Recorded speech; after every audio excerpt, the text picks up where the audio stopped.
ये कहानी है बॉब स्वेगर नाम के एक ऐसे खतरनाक स्नाइपर की जो 3 किलोमीटर दूर से ही चलती ट्रेन में बैठे टारगेट को एक ही गोली में खत्म कर सकता है। वो जो भी टारगेट लॉक करता है उसे मारे बिना नहीं रुकता, लेकिन उसकी इसी खतरनाक काबिलियत की वजह से कुछ लोग उसे एक ऐसी साजिश में फंसा देते हैं जिसके बाद देश का सबसे वफादार सैनिक रातों रात दुनिया का मोस्ट वांटेड क्रिमिनल बन जाता है। तो कहानी की शुरुआत अफ्रीका की बेहद खतरनाक पहाड़ियों से होती है, जहां बॉब अपने साथी डॉनी के साथ एक सीक्रेट मिशन पर तैनात था। दरअसल दोनों पिछले 2 दिनों से अमेरिकी काफिले को कवर देने के लिए वहीं छिपे बैठे थे। कुछ ही पलों में काफिला वहां से गुजरने वाला था। जैसे ही अमेरिकी सेना की गाड़ियां उनकी फायरिंग रेंज में पहुंची, उसी वक्त डॉनी की नजर एक ऐसी गाड़ी पर पड़ी जो भारी मशीन गन से लैस थी। वो समझ गया कि दुश्मन अब अमेरिकी काफिले पर हमला करने वाले हैं, इसलिए डॉनी ने तुरंत दूरी और हवा की दिशा का हिसाब लगाया। फिर उसने बॉब से कहा कि हवा लेवल 3 पर चल रही है, इसलिए निशाना थोड़ा बाईं तरफ रखना होगा। इतना सुनते ही बॉब ने बिना देर किए ट्रिगर दबा दिया।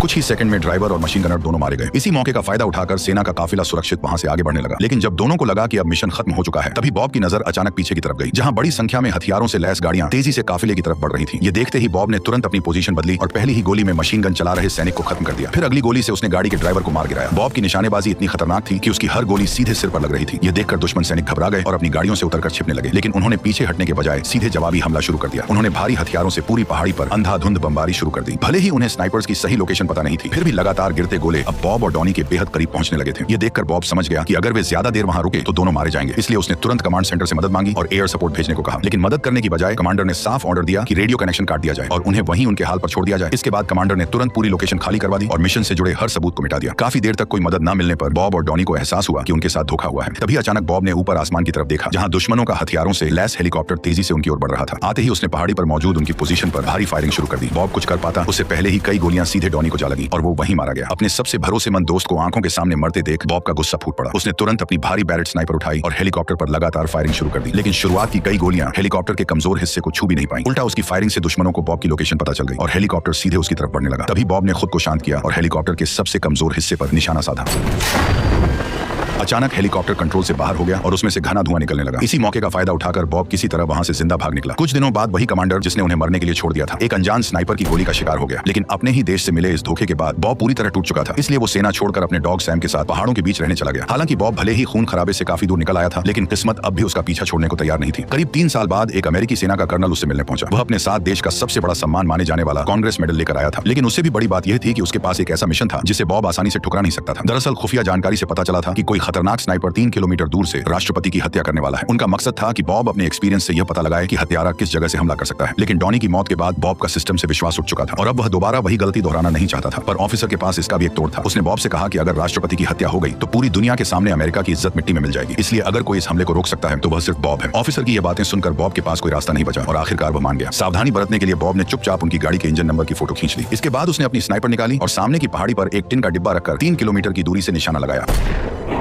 अगले ही पल गोली सीधे डिब्बे को चीरती हुई निकल गई। इसी के साथ ही साबित हो गया कि इतनी दूरी से राष्ट्रपति की हत्या करना मुमकिन है। लेकिन 3 साल पहले मिले धोखे ने बॉब को बहुत सतर्क बना दिया था, इसलिए रवाना होने से पहले उसने अपनी स्नाइपर की फायरिंग पिन निकालकर छुपा ली, जो आगे जाकर उसके लिए सबसे बड़ा तुरुप का इक्का साबित होने वाली थी। अपने डॉग सैम को दोस्त के पास छोड़ने के बाद बॉब उस शहर के लिए निकल पड़ा जहां राष्ट्रपति का भाषण होने वाला था। वहां पहुंचकर उसने अपने एक्सपीरियंस से तीनों जगहों को बारीकी से परखा और उसने अंदाजा लगाया कि सिर्फ एक ही ऐसी जगह है जहां से स्नाइपर राष्ट्रपति को निशाना बना सकता है, क्योंकि बाल्टीमोर में हवा का फ्लो निशाने को भटका सकता था, जबकि वॉशिंगटन में ऊंची इमारतों की वजह से शूटिंग करना नामुमकिन था। इसलिए हत्यारे के नजरिए से देखा जाए तो फिलाडेल्फिया ही एकमात्र लोकेशन बची थी जो इस पूरे प्लान के लिए फिट थी। यहाँ कम से कम 6 ऐसे पॉइंट थे जहां से बिना किसी रुकावट के साफ शॉट लिया जा सकता था। अगर राष्ट्रपति सिर्फ 5 सेकंड के लिए भी रुक जाए तो हाई पावर स्नाइपर उसे आसानी से खत्म कर सकता है। ब्लैक ऑफिसर ने उसके एनालिसिस की काफी तारीफ की और उसे निगरानी की जिम्मेदारी सौंप दी। लेकिन बॉब उन तारीफों में इतना डूब गया कि उसे ऑफिसर के बिछाए जाल का अंदाजा तक नहीं हुआ। जैसा उसने अनुमान लगाया था, वॉशिंगटन और बाल्टीमोर की स्पीच पूरी तरह नॉर्मल रही। अब सबकी नजर सिर्फ आखिरी लोकेशन यानी फिलाडेल्फिया पर थी। ब्लैक ऑफिसर ने बॉब की सलाह मानते हुए पहले ही सारी पोजीशनों पर अपनी टीम तैनात कर दी थी। लेकिन दूर छिपे ऑब्जर्वेशन पॉइंट पर बॉब को कुछ गड़बड़ महसूस होने लगी, क्योंकि स्टेज के चारों तरफ जानबूझकर रिबन लगाए गए थे ताकि हवा की दिशा को समझा जा सके। बॉब उन्हें हटवाने ही वाला था कि तभी ब्लैक ऑफिसर एक अनजान पुलिस वाले को अंदर बुला लाया। उसकी हरकतें देखकर बॉब को तुरंत कुछ शक हुआ, लेकिन उसी वक्त प्रेसिडेंट का काफिला मौके पर पहुंच चुका था, इसलिए बॉब ने फिलहाल चुप रहना ही बेहतर समझा। उसे बिल्कुल अंदाजा नहीं था कि चर्च टावर पर उसी वक्त स्नाइपर अपनी राइफल सेट कर चुका था। जब हवा की स्पीड, नमी और राष्ट्रपति की पोजीशन तीनों बिल्कुल परफेक्ट स्नाइपिंग कंडीशन में पहुंच गए, तब बॉब को एहसास हुआ कि यही मौका है असली स्नाइपर की लोकेशन ट्रेस करने का। तभी अचानक स्नाइपर ने टारगेट पर फायर कर दिया।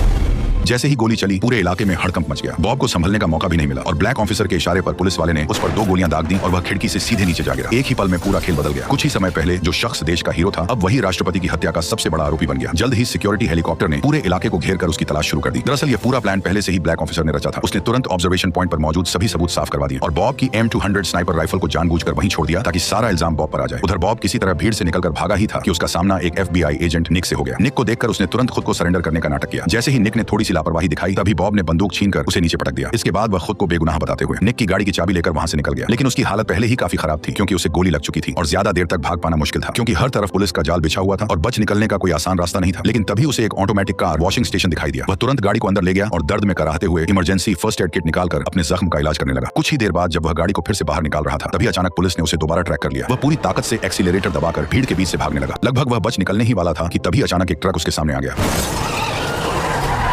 अब चारों तरफ से रास्ते पूरी तरह पुलिस ने बंद कर दिए थे और बॉब के पास भागने का कोई रास्ता नहीं बचा था, इसलिए उसने पुलिस की बरसती गोलियों के बीच गाड़ी को सीधे नदी में उतार दिया। पुलिस ने काफी समय तक इलाके की तलाशी ली लेकिन उन्हें कुछ नहीं मिला। उन्हें लगा कि वो डूब गया है, लेकिन उन्हें अंदाजा भी नहीं था कि वह पहले ही एक छोटी नाव के सहारे वहां से निकल चुका है। हालांकि फिलहाल वो बच गया था, लेकिन पानी में रहने की वजह से उसके घाव में इन्फेक्शन फैलने लगा था। इसलिए रात होते ही वो मेडिकल सामान लेने के लिए सुपरमार्केट पहुंचा, लेकिन तभी टीवी पर उसका वांटेड न्यूज चल रहा था। इसलिए उसने वहां की बिजली सप्लाई काट दी और अंधेरे का फायदा उठाकर जरूरी मेडिकल सामान खरीद लिया। इसके बाद वो पास के एक पब्लिक टॉयलेट में छिपकर अपना इलाज करने लगा। उसने नमक और चीनी मिलाकर एक घोल बनाया, फिर सुई को गर्म करके डिसइंफेक्ट किया और उससे एक टेम्पोररी एनर्जी ड्रिप तैयार कर लिया। इसके बाद उसने खुद के कपड़े बदले और 2 घंटे से ज्यादा का सफर तय करके आखिरकार उस जगह पहुंच गया जहां उसका पकड़ा जाना नामुमकिन था। यह जगह डॉनी की मंगेतर एमी का घर था।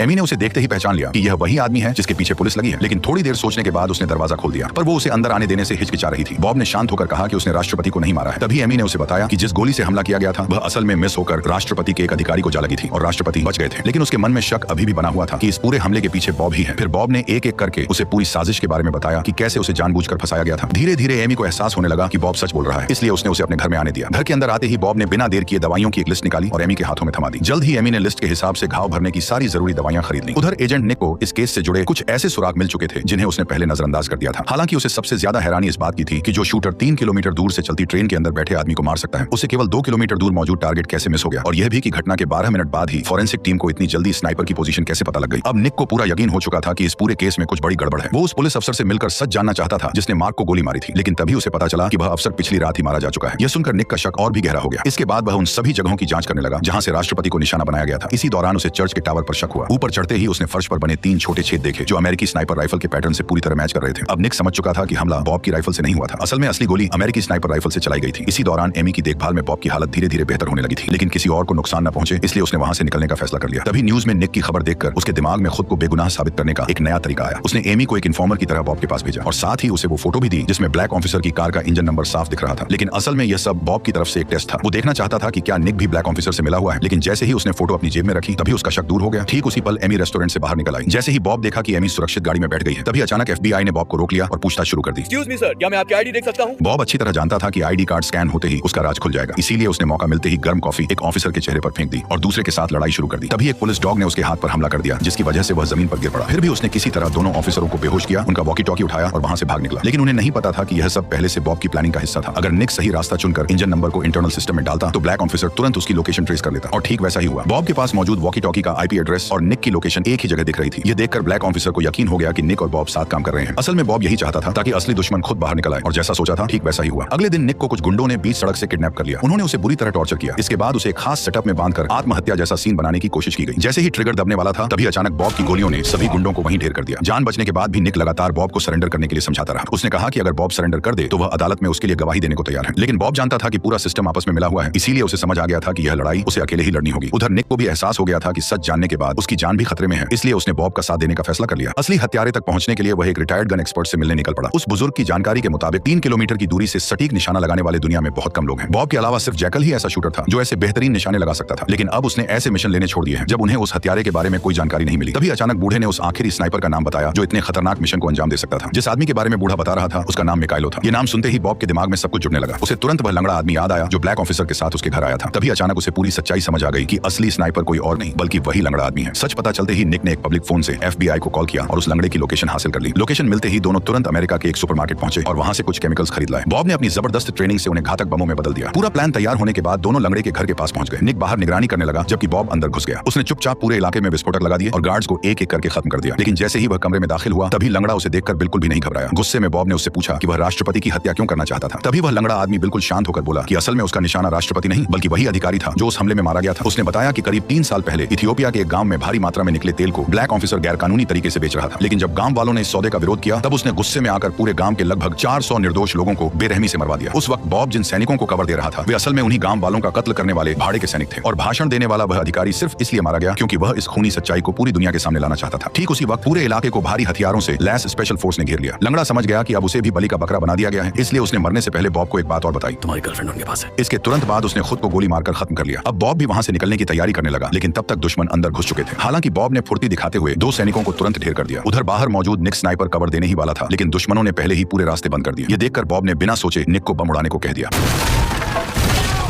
इसी अफरा तफरी का फायदा उठाकर बॉब अपनी राइफल लेकर बाहर निकल पड़ा और सामने आने वाले दुश्मनों पर टूट पड़ा। लेकिन दुश्मनों की संख्या ज्यादा होने की वजह से उसने दोबारा निक को पेट्रोल बमों को उड़ाने के लिए कहा।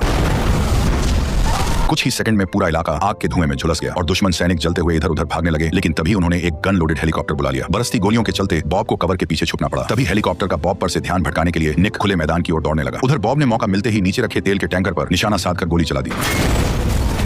सिर्फ एक गोली से उसने पूरे हेलीकॉप्टर को हवा में ही उड़ा दिया। लेकिन वक्त कम होने की वजह से दोनों तुरंत वहां से भाग निकले। सुरक्षित जगह पहुंचने के बाद बॉब ने ब्लैक ऑफिसर को कॉल किया। उसने बताया कि उसके पास लंगड़े की रिकॉर्डिंग है। अगर वह नहीं चाहता कि दुनिया को उसकी काली करतूत के बारे में पता चले तो उसे एमी को सही सलामत वापस लाना होगा। ब्लैक ऑफिसर कोई रिस्क नहीं लेना चाहता था, इसलिए वह रिकॉर्डिंग के बदले लड़की को छोड़ने के लिए तैयार हो गया। सेफ्टी के लिए बॉब ने मुलाकात की जगह बर्फीली पहाड़ियों को चुना। जैसे ही हेलीकॉप्टर वहां उतरा तभी बॉब भी सामने आ गया, लेकिन अगले ही पल एक छिपे हुए स्नाइपर ने उस पर फायरिंग कर दी।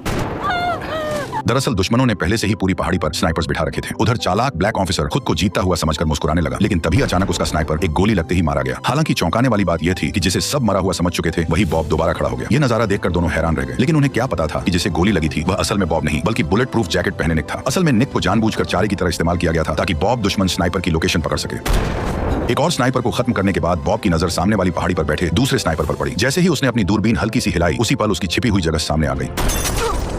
आखिरकार उसने कुछ ही सेकंड में सारे स्नाइपर्स खत्म कर दिए। अब सिर्फ एक आदमी बचा था जिसने एमी को बंधक बना रखा था। बॉब ने बेहद सावधानी से निशाना लगाया और अगले ही पल उसने उसे भी खत्म कर दिया।